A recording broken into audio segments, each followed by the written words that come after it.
Already heard of FastHTML? It's a new Python framework that lets you build interactive websites without having to mess around with those frameworks like React or Angular.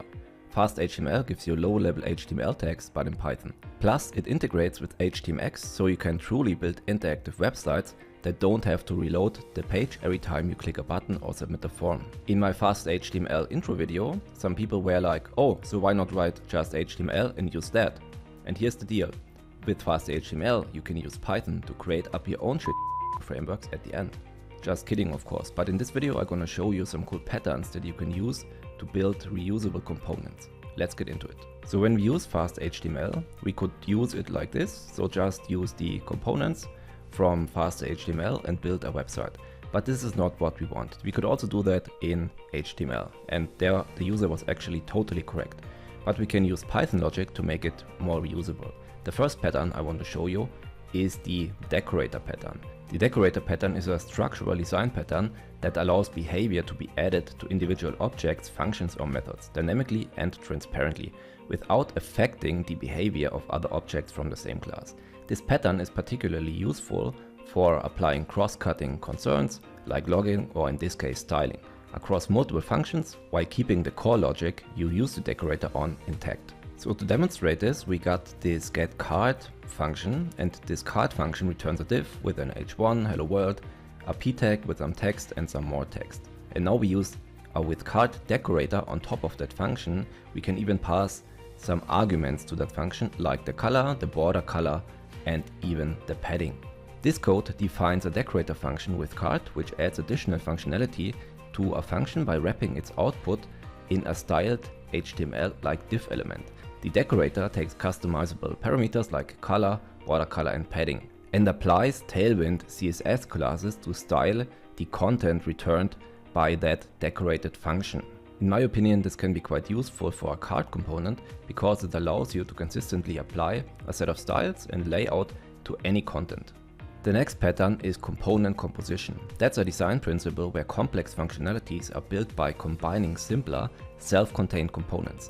This pattern encourages modularity and allows components to be reused and components in different configurations, which helps in scaling your application by managing smaller and interchangeable parts.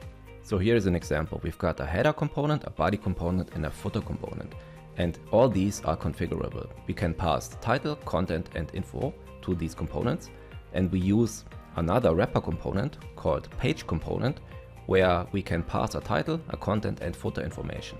This gets passed down to the smaller components, so we keep everything configurable. The next pattern is conditional rendering. That's a pattern that involves rendering components or elements based on certain conditions or state. It allows the interface to react to changes in the application state or user input, and that enables a dynamic and responsive user experience by showing and hiding elements as needed.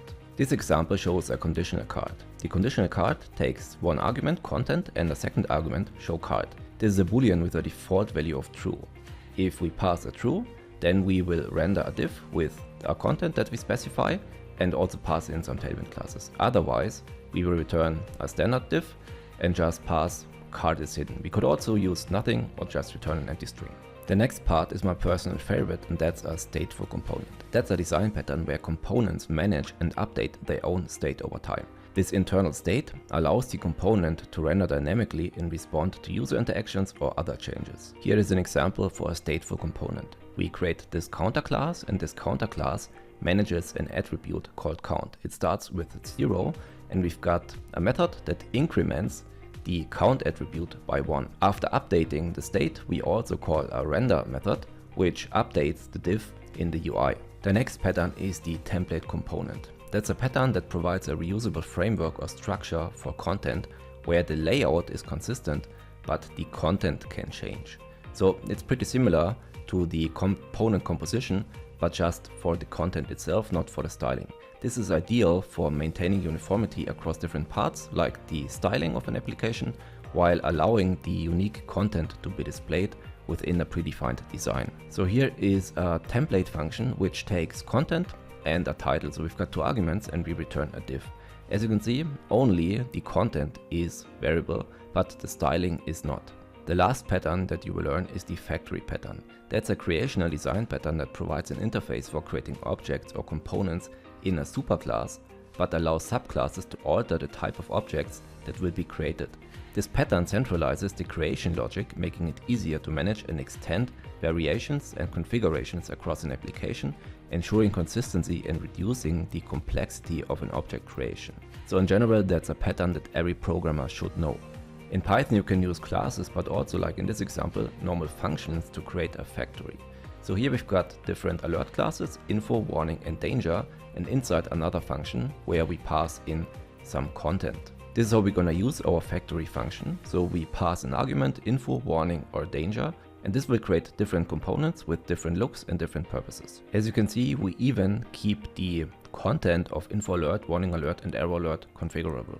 Okay, that's it. Of course, this is only my personal idea, so please let me know your thoughts about it in the comments. Thanks for watching. See you. Bye bye.